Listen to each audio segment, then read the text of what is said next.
Halo, jumpa lagi bersama saya Anton dari Johnny McPower dalam Bincang-Bincang Indonesia Sehat. Ini apa lagi nih ya? Baru saya ngomong tiba-tiba sudah ada yang mention di handphone saya. Nah, hari ini Bapak Ibu kita mau ngomongin soal yang sangat dekat dengan keseharian kita, tentunya juga dengan bisnis yang kita jalankan ya. Ini adalah seputar jamu, obat tradisional dan juga herbal. Nah, tanggal 27 Mei kemarin kita baru saja merayakan Hari Jamu Nasional, ya. Ini adalah satu sebutan yang sangat spesial ya, di Indonesia dikenal dengan istilah jamu ya, atau obat tradisional. Yang tentunya ini adalah semua berlandaskan ataupun mempunyai bahan baku dari herbal, dari sumber keanekaragaman hayati ya, yang sangat kaya. Indonesia memiliki keanekaragaman biodiversitas nomor 3 ya, kalau nggak salah di dunia setelah Brazil ya, dan juga negara lain. Itu nomor 3 itu ada di Indonesia dan sangat kaya. Ada belasan ribu macam jenis tanaman herbal yang mempunyai khasiat-khasiat tertentu untuk pengobatan dan juga untuk membantu meningkatkan kualitas kesehatan manusia. Nah, di samping saya bersama dengan dokter yang tentunya Bapak Ibu sudah kenal ya, dan sudah sangat baik sekali dikenal ya. Beliau adalah sosok yang sangat lebih dari sekedar seorang dokter ya. Menurut saya ini kalau misalkan dokter, kok saya pengen menambahkan lagi dengan dokter humanis, dokter kemanusiaan gitu loh ya. Jadi bukan hanya sekedar dokter medis, tetapi adalah dokter manusia. Wah, ini rasanya ini satu gelar yang khusus dan spesial. Kenapa? Karena saya merasa bangga sekali dan bisa juga turut menampilkan menjadi narasumber di perbincangan kita. Ini adalah tamu kita, kesayangan kita dengan Dr. Handrawan Nadesul. Apa kabar, Dok? Ya, kabar baik. Kabar Anton, baik ya. terima kasih. Oke. Terima kasih sudah dipuji. Dokter kemanusiaan, Dok. Kemanusiaan ya. Iya. Ya. Rasanya memang kemanusiaan kita ini kalau selalu bisa dikaitkan dengan apapun. Ya. Ya, termasuk dengan topik kita nih. Ya. Kita baru saja kemarin merayakan Hari Jamu Nasional. Kok rasanya lewat begitu saja dan hanya dirayakan oleh pelaku industrinya ya, tetapi belum secara resmi menjadi satu kegerakan, menjadi satu hal yang bisa menjadi model gitu ya. Gitu. Saya kok kalau ke hotel lebih melihatnya kalau pas sarapan itu dengan menu American breakfast, terus kemudian hanya di hotel tertentu yang mulai bintang 4 itu yang mulai menampilkan sudut jamu lounge-nya gitu seperti itu. Nah, itu gimana, Dok? Ya, topik yang menarik saya kira yang tadi disampaikan Pak Anton betul sekali. Indonesia bersyukur Tuhan memberikan kekayaan rempah, kekayaan herbal, kekayaan zat berkhasiat. Saya membaca itu sejak tahun 60-an, saya masih SMA, ada buku Cabe Puyang. Saya tidak tahu Pak Anton apa baca atau tidak. Di situ kumpulan zat-zat tanaman berkhasiat Indonesia. Ya, jadi kita kagum sekali. Cuma ya itu seperti Pak Anton sampaikan, kita melupakan untuk merayakan jamu saja kita melupakan. Sebetulnya itu kan aset bumi kita. Dan masalahnya karena jamu di sini tidak berkembang, yang mengembangkan itu orang luar. Nah, ya misalnya di Ambon, di Papua itu banyak tanaman yang diambil oleh pihak luar, Rusia misalnya, Jepang misalnya. Mereka yang melakukan penelitian ya. Karena terus terang untuk mendapatkan bahan berkhasiat ini terbukti ilmiah, ongkosnya mahal. Dan saya kira perhatian pemerintah belum sampai ke sana, sehingga kita cuma punya bahan baku saja. Jadi sekali lagi ketika zaman Pak Harto itu dulu Ibu Tin menginginkan jamu itu masuk puskesmas. Dan ketika itu saya masih di puskesmas. Nah, kenapa, Dok, nggak jadi itu? Nah, itulah karena pemerintahan berganti ya, jadi kan hilang itu. Jadi ya, gerakan-gerakan masyarakat menjamukan masyarakat itu hilang. Nah, saya kira ada baiknya juga diingatkan kembali bahwa dengan peringatan Hari Jamu Nasional kita juga harus ingat bahwa Indonesia punya aset dan perlu dikembangkan. Dan saya gembira sekali karena jamu itu salah satu oleh WHO bagian dari complementary alternative medicine. Nah, Dia diterima ya? Diterima Iya. karena dia secara saintifik kan masuk akal. Iya. Cuman masalahnya kan belum dimurnikan dia menjadi sebagai satu obat. Iya. Ya, tidak semuanya sudah berkelas fitofarmaka. Itu masalahnya. Iya. Itu kalau sudah dikembangkan semua zat berkhasiat terutama yang langka, yang dunia kedokteran tidak punya, misalnya obat-obat kanker, itu sangat menggembirakan. Dan itu harusnya pemerintah menggalakkan betul. Saya sebut saja bajakah. Ya. Bajakah yang 2 tahun lalu ditemukan oleh anak SMA di Kalimantan, pohon kayu bajakah itu kan anti kanker. Nah, cuma berhenti di situ gitu. Tahu khasiatnya begitu, tapi untuk dikembangkan kan perlu waktu, perlu riset. Perlu riset dan juga perlu dana. Ongkosnya ya. mahal. Mahal sekali. Mahal sekali. Dan bahan kanker di Indonesia banyak sekali. Ya, banyak sekali. Banyak sekali Banyak ya sekali. dari jenis-jenis herbal lainnya. Banyak. Ya. Pohon-pohon sekali. tanaman itu banyak sekali. Cuma ya itu berhenti di situ saja. Nah, sayang sekali. Nanti bajakah diambil sama luar, saya kira. Karena itu potensi untuk kanker, karena bahan dari alam itu jauh lebih baik daripada bahan kimia. Iya. Itu makanya kalau kita bicara jamu, ada bahan kimia obat dalam jamu, itu jamu nakal. Nanti kita akan bicara ke sana ya. Yes. Jamu nakal banyak sekali yang mencampurkan obat dan masyarakat kasihan terkecoh memilih itu padahal membahayakan. Ya, Iya. Ini tadi yang seperti dokter sampaikan bahwa kita baru sebatas tahu ya, tetapi belum mengembangkan menjadi satu formula yang dipatenkan misalkan ya, atau mengembangkan, mengisolat senyawa-senyawa target Ya. yang memang bermanfaat. Ya. Ini kejadian, Dok. Ya. Khususnya juga dengan apa yang kita alami. Ya. Kita sekarang ya membeli salah satu source yang terkenal endemik Papua itu Ya. buah merah. Oke. Itu kita beli, Dok. Ya. Gitu loh ya, patennya ya. dari orang Indonesia yang berdomisili di Jerman, yang Oke. bekerja di perusahaan farmasi Malah Jerman. di Jerman ya. Iya, Nah. dengan harga yang sangat Betul. mahal sekali. Betul. Tapi itu adalah harga yang kita bayar untuk Betul. menyelamatkan. Betul. Daripada kita harus membayar mahal Betul. dengan produk-produk yang diproduksi, kenapa kita tidak kembangkan? Ya. Oke lah gitu loh. Ya. Jadi itu benar itu. Jadi ini kita sudah mengalami, Unimac Power sudah mengalami yang dimana kita sedih rasanya. Ya. Ini kok herbal kita punya, kita beli mahal. kita beli mahal dari orang kita yang Dengan dengan teknologi yang kemudian kembang di sana, riset di sana, dan di sana punya ekosistem untuk mengembangkan itu, kemudian ditawarkan ke kita menjadi satu bisnis. Betul. Waduh. Ya, ini prihatin. Prihatin gitu lah. Jadi itu. Oke, itu memang satu topik yang rasanya memang banyak bahasan dan bisa banyak hal yang bisa kita singgung gitu ya. Tetapi kita mau melihat soal keseharian, Ya. soal lifestyle, dan soal bagaimana harapan masyarakat kita terhadap jamu itu Oke. sendiri dan juga herbal, Dok. Ya. Ya, sekali lagi kita gembira, kita punya banyak bahan berkhasiat dan kita punya jamu. Jadi artinya jamu itu ada jamu yang rumahan, Nah, jamu gendong. jamu ya. gendong. Itu bahannya bahan kasar, raw material. Raw material ya. Jadi artinya segi higienisnya kita tidak tahu, ya. Membuang bagian-bagian yang tidak perlu kita Iya, tidak tahu. iya. Jadi kalau dibandingkan dengan jamu pabrikan tentu jelas berbeda. Jelas berbeda. Nah itulah. Jadi apapun jamu itu sebetulnya penunjang dari pengobatan medis. Yang salah kaprah barangkali saya harus sampaikan bahwa jangan mengandalkan jamu sebagai obat. Karena sekali lagi Pak Anton sampaikan dia belum sampai taraf obat. Dia menunjang pengobatan medis. Nah, yang kalau masyarakat masih punya persepsi bahwa jamu itu obat, saya khawatir. Misalnya bajakah. Ketika bajakah masuk televisi bahwa ini obat kanker, serta merta harga kayu sepotong bajakah itu berapa juta. Iya. Sebelumnya tidak ada harga. Ya, tidak ada harga. Nah, saya mau menyampaikan pada masyarakat jangan beranggapan karena bajakah kayu itu anti kanker, lalu dibeli kayunya, dikerok, direndam, diminum, sembuh. Tidak.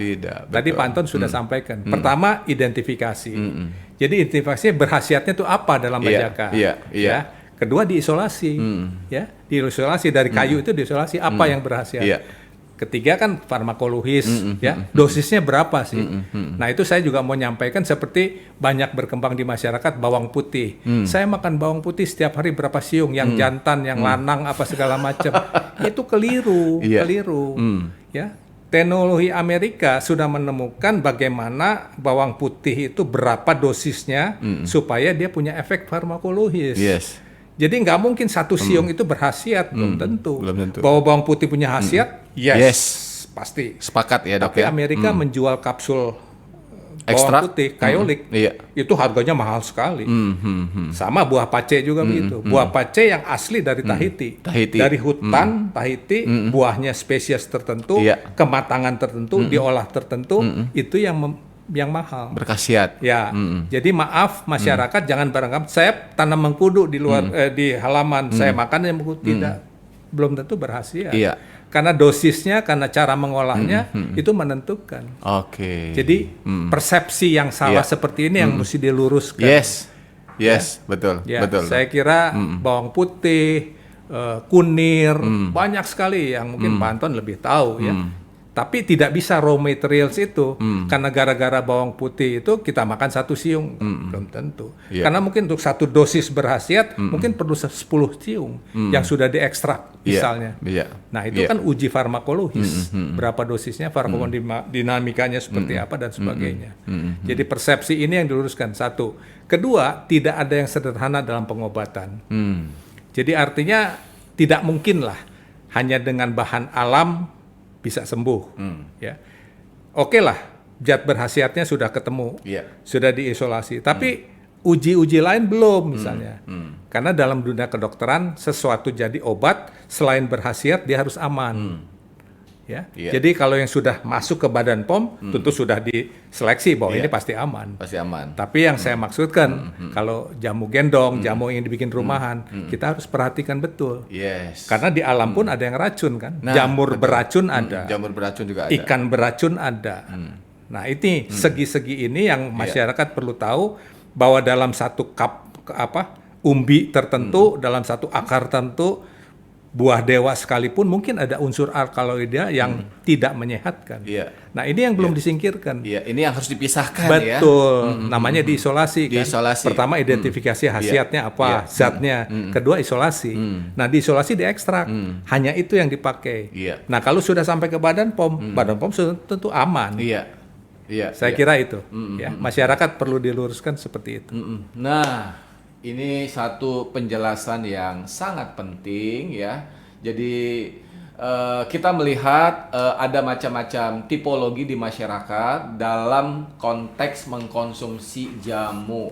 Ada yang memang sudah sangat pro jamu dan wah rasanya itu ya memang itu baik sekali gitu ya. Tetapi ada juga yang masih skeptis ya karena dengan alasan rasional dan lebih memilih yang aman dan juga yang konservatif dengan pengobatan medis. Tapi ada juga yang di bagian ya di tengah-tengah gitu ya, medis juga tapi juga tradisional juga ya dengan kearifan lokal. Nah ini tentunya adalah perlu edukasi yang terus-menerus ya, dan kita juga perlu mengupdate dengan perkembangan-perkembangan terkini ya, dan tentunya juga kita terus belajar ya. Kita juga mengenal bahwa segala sesuatu yang baik dari alam ini perlu kita kenali ya. Kalau perlu kita kenali berarti ada yang baik dan juga ada yang kurang baik, bahkan beracun tadi dokter sebutkan beberapa gitu ya. Nah ini gitu ya, dan kita juga harus juga rasional ya, tidak boleh sembarangan mengolah jamu. Betul. Ya, tapi juga kita harus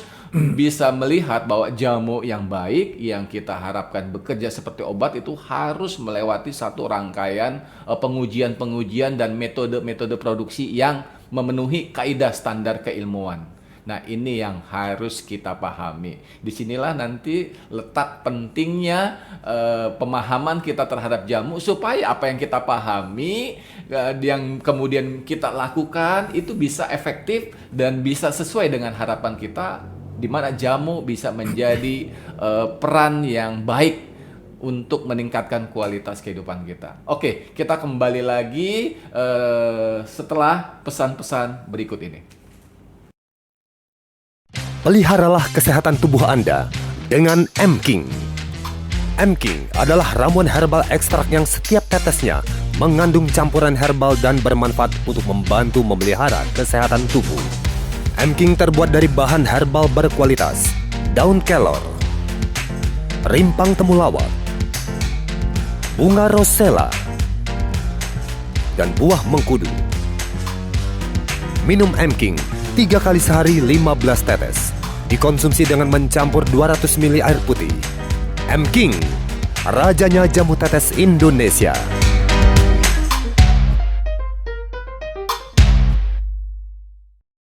Oke, kita kembali lagi ke topik yang sangat seru ini. Ini saya sebenarnya menantikan ini topik-topik ini nih ya. Kemarin kita udah bicara soal penyakit, soal makanan-makanan populer, soal mie dan lain-lain ya, soal kerupuk.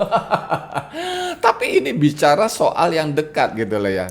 Saya tetap mengapresiasi kalau masyarakat itu sudah mulai sadar dan peduli ya dengan keanekaragaman herbal berkhasiat yang bisa ingin dimanfaatkan. Tapi saya sangat setuju dan menggarisbawahi supaya masyarakat juga rasional. Betul. Ya, ketika mengkonsumsi jamu jangan sembarangan. Betul. Apalagi coba-coba mengolah-olah sendiri, meracik-racik sendiri seperti menjadi dokter bagi tubuhnya sendiri tanpa landasan pengetahuan yang memadai. Aduh, mohon maaf ini ya, saya wanti-wanti betul gitu loh. Jadi percayakanlah ya untuk hal-hal yang ribet dan rumit ini kepada memang pelaku-pelaku industri yang memang sudah berdedikasi ya, melakukan riset, melakukan pengolahan, dan sudah ada lembaga yang mengawasi. Dok, ini saya sebelum lanjut ini saya melihat fenomena di negara lain ya. Oke. Contohnya China. Ya. Di China ya, itu seperti jamu ini ya, mereka kenal dengan sebutan TCM ya, traditional Chinese medicine. Itu kok rasanya maju sekali. Pemerintahnya juga sangat luar biasa mensupport, menciptakan ekosistem dan mengintegrasikan layanannya di rumah sakit. Jadi ketika nebus obat ada pilihannya gitu lah ya. Mau ditambah ini atau tambah ini, ada 2 counter yang berbeda gitu lah ya. Nah, saya kok melihat gitu loh ya, harusnya pemerintah ya bukan hanya sekedar membuat regulasi, tetapi harusnya juga menjadi promotor ataupun contoh gitu loh ya, dengan menciptakan juga regulasi-regulasi yang mendukung gitu loh. Jadi supaya masyarakat punya kepastian untuk memilih herbal ataupun untuk mengkonsumsi herbal dan bagaimana yang baiknya gitu loh. Gimana, Dok? Ya, itu kelemahan kita bahwa sebetulnya sumber bahan berkhasiat banyak sekali. Nah, yang berkembang dalam masyarakat kita adalah jamu-jamu yang nakal. Nah, ini. Jadi yang kita berikan pegangan untuk masyarakat, paling tidak mengkonsumsi jamu yang sudah terdaftar. Iya, itu yang paling aman ya. Paling yang pertama aman. Ya, yang sudah terdaftar di BPOM ya. Betul. Karena artinya sudah diseleksi, sudah diperiksa, sudah diteliti bahwa itu aman. Ya. Zat berkhasiatnya betul dan itu aman. Kedua, waspada yang tadi saya sampaikan bahwa ada jamu-jamu yang nakal yang mencampurkan obat dokter. BKO. Bahan kimia obat. Jadi artinya apa? Masyarakat hati-hati. Kalau minum jamu itu sebetulnya tidak tokcer seperti makan cabai, langsung pedas. Jamu itu perlahan-lahan reaksinya. Jadi andai pun punya khasiat, jamu itu perlahan-lahan. Tapi kalau ada jamu misalnya langsung tokcer, kita curiga. Nah, ya, setuju. Kita curiga. Misalnya jamu dicampur kencing manis, jamu dicampur obat hipertensi, jamu dicampur obat pegelinu. Nah, yang paling sering jamu nakal itu pegelinu. Tingkatkan stamina. Jamu asma, jamu kencing manis, jamu hipertensi, jamu kekuatan seks, itu dicampur BKO. Tidak mungkin sih. Tidak mungkin. Jadi curiga kalau ada jamu yang tokcer. Artinya apa? Artinya masyarakat itu mengkonsumsi obat yang sebetulnya tidak boleh diminum sembarangan, itu untuk waktu yang lama diminum. Waduh. Saya mengamati di pantai utara Jawa itu setiap sore Iya. masyarakat minum jamu pegelinu. Saya tahu itu pabriknya di Cilacap itu besar sekali. Iya, iya, iya. Dan bertruk-truk obat yang mengandung kortikosteroid, mengandung obat-obat encok yang sebetulnya Dexamethasone, seperti itu. Feroxocam. Nah, saya prihatin rakyat kita bertahun-tahun konsumsi itu, tulangnya keropos. Nah, itu- Kalau itu- dia kencing manis, tambah parah. itu efek jangka panjangnya, Jangka Dok. panjang. Mengkonsumsi bahan kimia obat itu. Kimia obat itu harus dengan resep, toh. resep, Kan daftar G berarti Iya. hanya dokter yang memberikan itu. Nah, kalau masyarakat tidak tahu dan dia merasa puas, oh pegelinu saya hilang karena ada obat dokternya. Dan yang obat dokternya itu ada yang menyalahi, yaitu kortikosteroid. Itu yang dibilang obat dewa. Dulu zaman Pak Harto itu ada dokter di Bandung, dokter Simon, ketika Pak Adam Malik sakit, itu karena diberikan kortikosteroid dosis tinggi. Begitu turun dari pesawat, Pak Adam Malik bilang, saya sudah merasa sehat karena dikasih kortikosteroid. Itu pengelabuan kan, masking effect. Jadi topeng. Nah, masyarakat kita jangan sampai terperosok. Iya.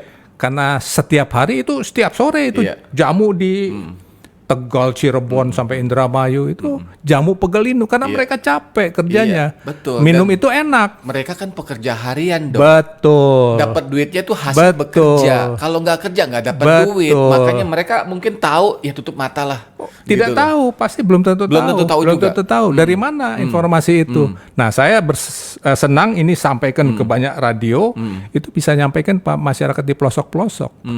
Kasihan mereka, umur 40-50 sudah keropos tulangnya. Waduh. Kalau dia ada kencing manis tambah parah, hipertensi tambah parah, sakit jantung tambah parah dengan kortikosteroid. Kortikosteroid itu. Ya.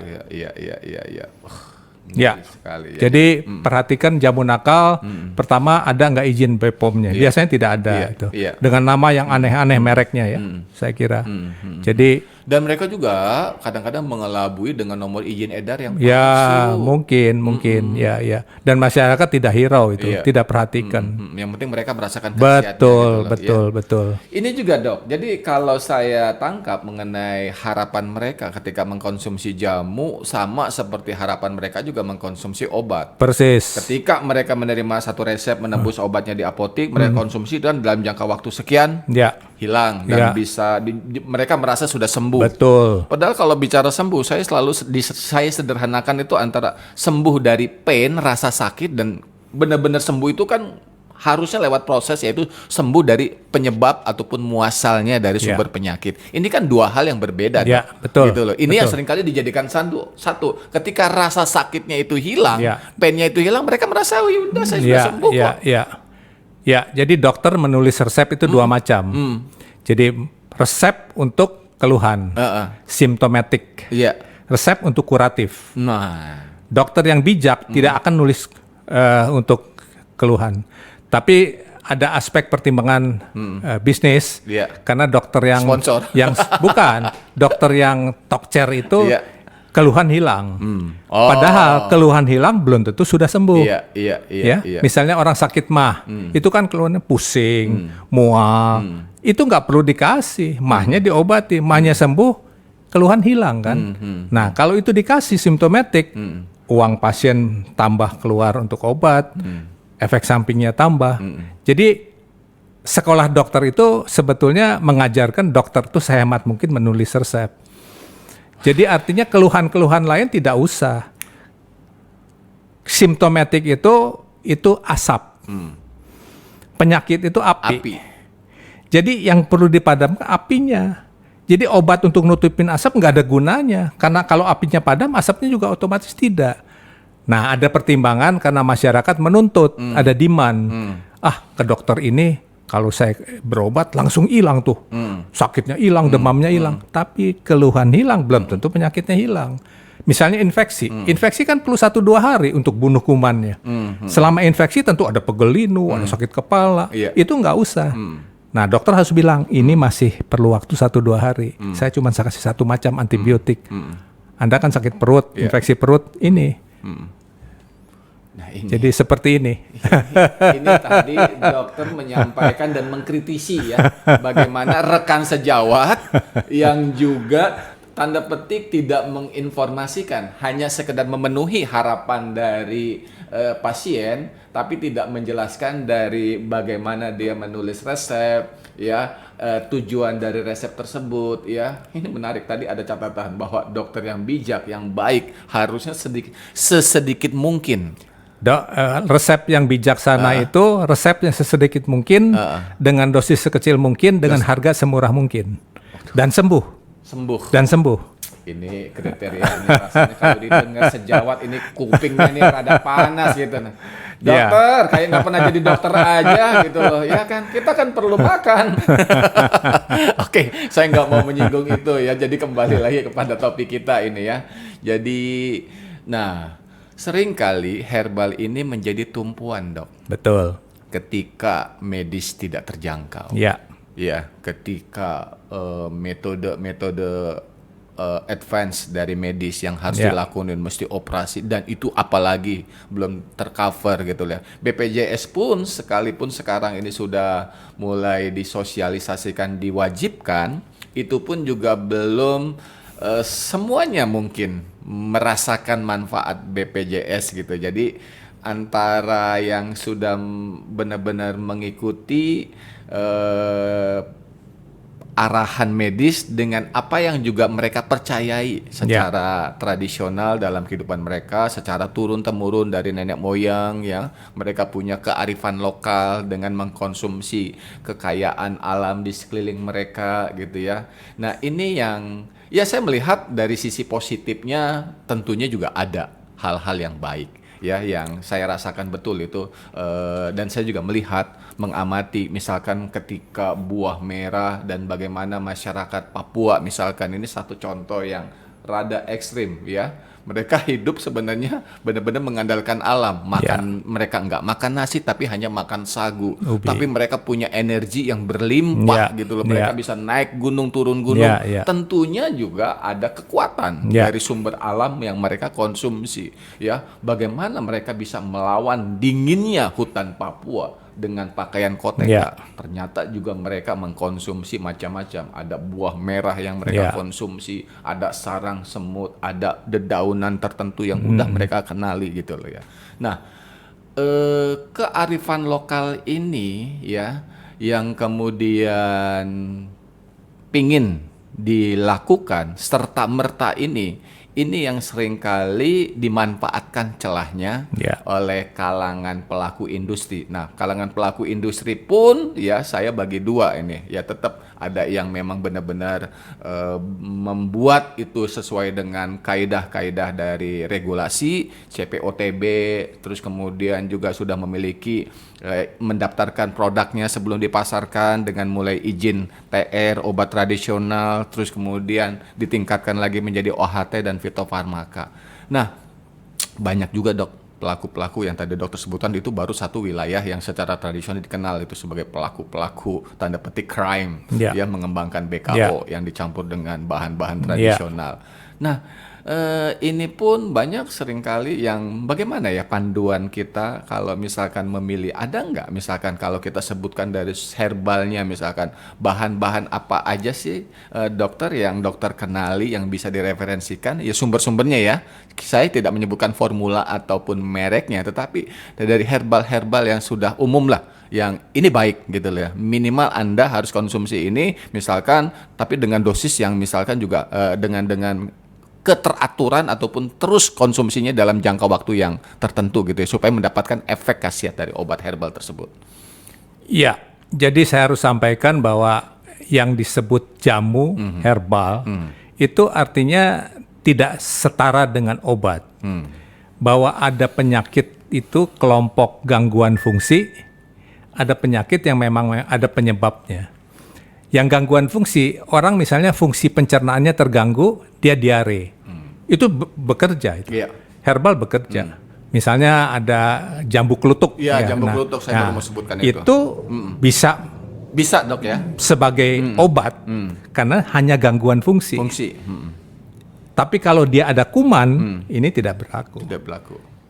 Jadi semua gangguan fungsi, apakah gangguan fungsi pencernaan, fungsi kencing, fungsi jantung, itu selama ada berkhasiat yang bisa Zat bekerja di aktifnya. situ, zat aktifnya, itu berperan dia. Itu benar ya? Benar sebagai obat. Sebagai obat ya. Nah, Tetapi artinya kalau penyakitnya ada kuratif, ada kuman, ada kanker, nah itu harus penelitian yang lebih jauh. Iya. Jadi kalau Pak Anton tanya berapa banyak, silakan saja minum jamu yang mengandung keseharian kita lah, kunir, jahe, temulawak, segala macam. Itu semua bagus. Tadi itu bawang putih seperti itu iya. ya. Dan saya harus sebutkan bahwa menu masakan Indonesia itu sudah jamu. Nah, ini Rendang itu 20. Ada kapulaga, ada cengkeh, ada ketumbar, ada jinten, jahe, kunir, salam, lengkuas. Ini ada 20 itu. gara-gara dokter ngomong begini nih, makanan rendang sebagai jam. Saya selalu mencari nasi Padang yang adalah menu hari pertama yang baru dimasak. Karena ini loh, tapi kalau udah dimatangin berhari-hari, tidak apa-apa. tidak apa-apa juga ya. Rempah tidak rusak. Kalau rempah tidak rusak. Tidak ya? rusak rempah. Oke. Ya. Nah, inilah. Cuma kalau daging apa segala macam ya itu udah Tapi kan kita memanfaatkan rempahnya itu. Sayur lodeh itu 10 macam itu 10 rempahnya. macam ya? Iya. Gambir. Nah, itu sendiri kita bersyukur Indonesia punya banyak sekali menu yang ada rawon, ada sayur asam, itu kan semua bahan jamu itu. Iya. Saya kira. Oke, jadi dengan kata lain dokter juga pengen mempromot bahwa kalau pengertian jamu secara luas itu sebenarnya sudah bagian dari keseharian kita, dari apa yang kita makan. Betul. Gitu betul. loh ya. Cuman ya tidak spesifik gitu ya. Jadi misalnya kalau untuk pegalino jahe sama kunir misalnya, sama kencur ya itu kan untuk analgetik ya. Oke, kita udah nggak kerasa nih, udah berada di penghujung acara. Dok, sebelum menutup, kita juga masih minum, Dok. Oh, ini ya. adalah juga minuman yang sudah ditambahkan. Kita toast dulu, Dok. Ya, Iya. oke. Nah, pemirsa, Bapak Ibu, kita juga minum dari produknya kita yang sudah ditambahkan dengan minuman, ya, dengan herbal dari Unimac Power. Oke. Baik. Bapak Ibu sekalian, demikianlah perbincangan singkat yang tidak terasa sudah sampai di penghujung acara. Dok, pesan terakhir, apa kira-kira? Ya, sekali lagi hati-hati menghadapi tawaran jamu. Tawaran jamu ya, hati-hati. Termasuk juga yang seliweran di WhatsApp ya. WhatsApp gitu ya. Pesan-pesan singkat gitu loh. Iya, ya misalnya saya catat di sini. Daun seledri membersihkan ginjal. Itu pasti bohong. Artinya kalau masyarakat percaya daun seledri yang sakit ginjal, daun seledri aja dimakan. Iya. Nah, itu Iya. yang agak menyesatkan itu. Ya, bahwa orang diare cukup dengan oralit misalnya. Iya. Itu juga menyesatkan. Karena kalau ada kuman ya harus antibiotik. Bawang putih dicampur jahe, dicampur madu bisa menghancurkan sumbatan pada jantung. Itu beredar itu kuat sekali. Ini pertanyaan yang kalau saya seminar itu banyak tanya. Buah atep kolang-kaling atau okre itu ladies finger itu untuk encok, untuk dengkul. Ikan gabus untuk gagal ginjal.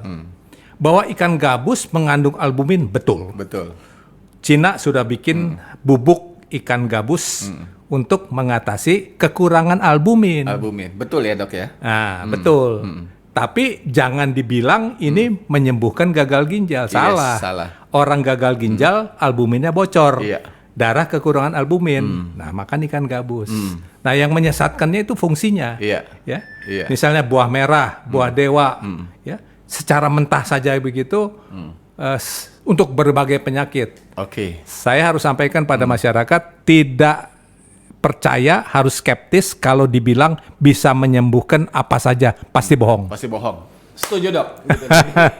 Oke, Bapak Ibu, sampai di sini dulu perbincangan kita. Minggu depan ya, ada lanjutan seri part 2 herbal, tradisional, masa kini dan juga buat masa depan. Stay tune.